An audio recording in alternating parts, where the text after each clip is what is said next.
ನಮಸ್ಕಾರ. ನಮ್ಮ ಮೈಸೂರಿನ ಅರಮನೆಯ ಆವರಣದಲ್ಲಿ ಫಲಪುಷ್ಪ ಪ್ರದರ್ಶನ ಇತ್ತು. ನಾನು ಕೂಡ ನೋಡೋಣ ಅಂತ ಹೇಳಿಬಿಟ್ಟು ಹೊರಡೆ. ವರ್ಷದ ಕೊನೆ ಮತ್ತು ಕ್ರಿಸ್ಮಸ್ ರಜಾ ದಿನ ಇರೋದರಿಂದ ತುಂಬ ಜಂಗುಳಿ ಇತ್ತು. ಹಾಗೆ ತುಂಬ ಸುಂದರವಾಗಿ ಕೂಡ ಇತ್ತು. ಮೊದಲಿಗೆ ನಾನು ಈ ಫಲಪುಷ್ಪ ಪ್ರದರ್ಶನಕ್ಕೆ ಕೆಲಸ ಮಾಡಿದಂತಹ ಇಲ್ಲಿ ದುಡಿದಂಥ ಪ್ರತಿಯೊಬ್ಬರಿಗೂ ವಂದನೆಗಳನ್ನು ಸಲ್ಲಿಸೋದಕ್ಕೆ ಇಷ್ಟಪಡ್ತೀನಿ.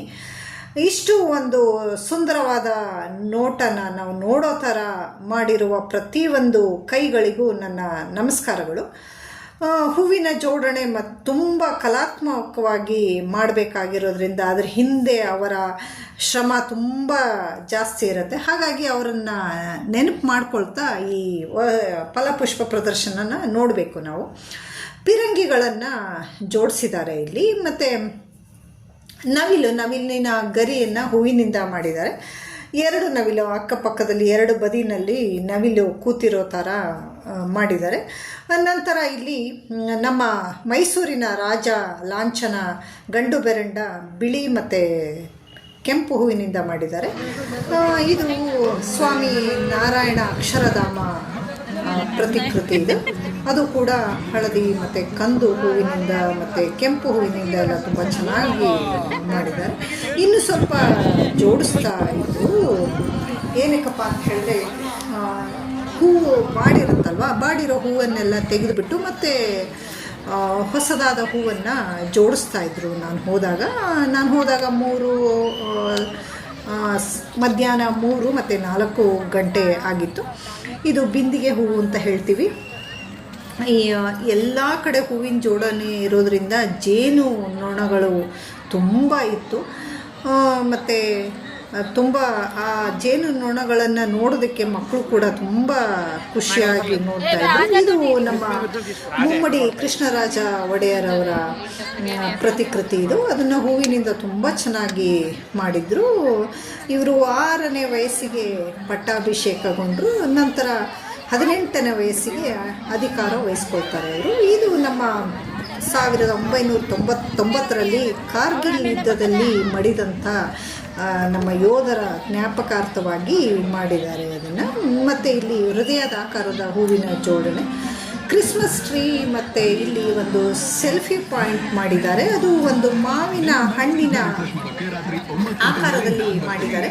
ಇಲ್ಲಿ ಕೂಡ ಸೆಲ್ಫಿ ತೆಕ್ಕೊಳ್ಳೋದು ತುಂಬ ಜನ ಇದ್ದರು. ಇದು ನೋಡಿ, ಇದು ಹಾರೋದಕ್ಕೆ ರೆಡಿಯಾದಂಥ ಒಂದು ಹಕ್ಕಿ. ಅದನ್ನು ಇನ್ನು ಸ್ವಲ್ಪ ಹೂಗಳನ್ನು ತೆಗೆದು ಜೋಡಿಸ್ತಾ ಇದ್ರು. ಈ ಹೂಗಳನ್ನು ನಾವೆಲ್ಲ ಈಗ ನೋಡ್ತಾ ಇರೋ ಹೂವು ನಾವು ಚಿಕ್ಕವರಿರುವಾಗ ಚಿಟ್ಟೆ ಹೂವು ಅಂತ ಹೇಳ್ತಾ ಇದ್ವಿ. ಈ ಹೂವಿಗೆ ನಾವು ಎಲ್ಲ ಕಡೆ ಹೂವು ಮತ್ತು ಆ ಹೂವಿನ ಬೇರೆ ಬೇರೆ ಬಣ್ಣಗಳನ್ನು ಕೆಲವರು ಇಷ್ಟೊಂದು ಬಣ್ಣಗಳಿದೆಯಾ ಅಂತ ಹೇಳಿಬಿಟ್ಟೆಲ್ಲ ನೋಡ್ತಾ ನಿಂತಿದ್ರು. ಸ್ವಲ್ಪ ಮಧ್ಯಾಹ್ನದ ಟೈಮ್ ಆದ್ದರಿಂದ ರಶ್ ಕಮ್ಮಿ ಇತ್ತು. ಬೆಳಗ್ಗೆ ಮತ್ತು ಸಂಜೆ 5 ಗಂಟೆಯ ನಂತರ ಅಂತೂ ತುಂಬ ರಶ್ ಇರುತ್ತೆ. ರಾತ್ರಿ ದೀಪಾಲಂಕಾರ ಎಲ್ಲ ಇರುತ್ತೆ. ನೋಡಿ, ಹಸುವಿನ ಒಂದು ಪ್ರತಿಕೃತಿ ಇದು ಒಂದು ಕೊಕ್ಕರೆಯ ಪ್ರತಿಕೃತಿ. ಇದು ತುಂಬ ಕ್ಯೂಟ್ ಅನಿಸ್ತು ನನಗೆ. ಇದು ಆಮೆ. ಇನ್ನು ಸ್ವಲ್ಪ ಹೂಗಳನ್ನು ತೆಗೆದುಬಿಟ್ಟು ಹೊಸದಾಗಿ ಜೋಡಿಸ್ತಾ ಇದ್ರು. ಇದು ನೋಡಿ, ಆನೆ ಮರಿ ಅನ್ನೋದಕ್ಕಿಂತ ಆನೆ ಮರಿ ತುಂಬ ಚೆನ್ನಾಗಿತ್ತು. ಅದು ನಮ್ಮ ಚಾಮುಂಡಿ ಬೆಟ್ಟದಲ್ಲಿರೋ ನಂದಿ ಆಕಾರದಲ್ಲಿ ಕೂಡ ಪ್ರತಿಕೃತಿಯನ್ನು ಮಾಡಿಬಿಟ್ಟು ಅದನ್ನು ಹೂವನ್ನು ಜೋಡಿಸಿದ್ದಾರೆ. ಮತ್ತು ಹಾಗೆಯೇ ಇಲ್ಲಿ ಹೊರಭಾಗದಲ್ಲಿ, ಅಂದರೆ ಎಡಭಾಗದಿಂದ ಹೋಗಿ ಬಲಭಾಗದಲ್ಲಿ ಹೊರಗಡೆ ಬರಬೇಕಾದಾಗ ಇನ್ನೊಂದು ನವಿಲಿನ ನಾನು ವಿಡಿಯೋ ಮಾಡಿದೆ. 2 ಬದಿನಲ್ಲೂ ಎದುರಿಗೆ ನಿಂತಿರೋ ಥರ ನವಿಲನ್ನು ಹೂವಿನಿಂದ ಮಾಡಿದ್ದಾರೆ. ನಂತರ ಮತ್ತೆ ಇನ್ನೊಂದು ಬದಿಯಲ್ಲಿ ಪಿರಂಗಿಗಳನ್ನು ಜೋಡಿಸಿದ್ದಾರೆ. ಹಾಗೆ ನಂದಿ ಕೂಡ 2 ಬದಿನಲ್ಲೂ ಕೂಡ ರೆಕಾರ್ಡ್ ಮಾಡಿಕೊಂಡೆ. ತುಂಬ ಚೆನ್ನಾಗಿತ್ತಲ್ಲ ನಂದಿ ಮತ್ತು ಈ ಆನೆ ಮತ್ತು ಆಮೆ. ಇದು 3 ನನಗೆ ಎಲ್ಲದಕ್ಕಿಂತ ನನ್ನ ವೈಯಕ್ತಿಕವಾಗಿ ತುಂಬಾ ಇಷ್ಟ ಆಯಿತು ನನಗೆ ಇದು. ಮತ್ತು ಹಾಗೆ ಪೂರ್ತಿ ಬಲಬದಿನಲ್ಲಿ ಎಡಬದಿನಲ್ಲಿ ಹೂಗಳ ಜೋಡಣೆ ತುಂಬ ಚೆನ್ನಾಗಿತ್ತು. ಮತ್ತು ಅದರ ಹೂವಿನ ಹೆಸರು ಎಲ್ಲ ಅಲ್ಲಿ ಬೋರ್ಡ್ ಹಾಕಿದ್ರು. ಹಾಗೆ ಹೋಗ್ತಾ ಹೋಗ್ತಾ ಮತ್ತು ತರಕಾರಿಯಿಂದ ಎಲ್ಲ ಕೆತ್ತನೆ ಮಾಡಿಬಿಟ್ಟು ಇಟ್ಟಿದ್ರು. ಇದು ಒಂದು ರೈಟ್ ಸೈಡಲ್ಲಿ ಇಟ್ಟಿದ್ರು ಇದನ್ನು ನಾವು ಹೋಗುವಾಗ. ಮತ್ತು ಅಲ್ಲಿಂದ ಒಂದು ನೋಡಿ ಟೋಪಿ ಆಕಾರದ ಒಂದು ಹೂವನ್ನು ಜೋಡಿಸ್ತಾ ಇದ್ದಾರೆ ಟೋಪಿ ಆಕಾರದಲ್ಲಿ. ನಂತರ ಇಲ್ಲಿ ನಾವು ಛಾಯಾಚಿತ್ರ ಪ್ರದರ್ಶನ ಇದೆ. ಇದು ನಮ್ಮ ಮಹಾರಾಜರ ಫೋಟೋಗಳು, ಅವರ ಹುಟ್ಟಿದ ದಿನಾಂಕ, ಎಲ್ಲ ಅವರ ಆಡಳಿತ ನಡೆಸಿದಂತಹ ವರ್ಷ, ಎಲ್ಲ ವಿವರಣೆಗಳು ಒಂದಿಗೆ ಛಾಯಾಚಿತ್ರ ಪ್ರದರ್ಶನ ಇತ್ತು. ಮತ್ತು ಅವರ ಅರಮನೆಯ ಒಳಗೆ ಅವರು ಉಪಯೋಗಿಸಿದಂತಹ ಒಂದು ವಸ್ತುಗಳು ಫೋಟೋಗಳೆಲ್ಲ ಹಾಕಿದ್ದಾರೆ. ಇದು ಅರಮನೆ ಒಳಗೆ ಕೂಡ ಇರ್ತಿತ್ತು ಮುಂಚೆ, ಇವಾಗ ಇಲ್ಲಿ ಇಟ್ಟಿದ್ದಾರೆ. ಈ ಫೋಟೋ ನೋಡಿ, ಜಯ ಚಾಮರಾಜೇಂದ್ರ ಒಡೆಯರ್ ಮತ್ತು ವಿಶ್ವೇಶ್ವರಯ್ಯನವರ ಫೋಟೋ. ತುಂಬ ಸಂತೋಷ ಆಗುತ್ತೆ ಅದನ್ನು ನೋಡಿದ ತಕ್ಷಣ ನನಗೆ. ಅಂಬಾರಿ, ಚಿನ್ನದ ಅಂಬಾರಿ ಮತ್ತು ಚಿನ್ನದ ಸಿಂಹಾಸನ ಎಲ್ಲ ಇದೆಯಲ್ಲ, ಅದರದ್ದು ಫೋಟೋ ಎಲ್ಲ ಇಲ್ಲಿಟ್ಟಿದ್ದಾರೆ.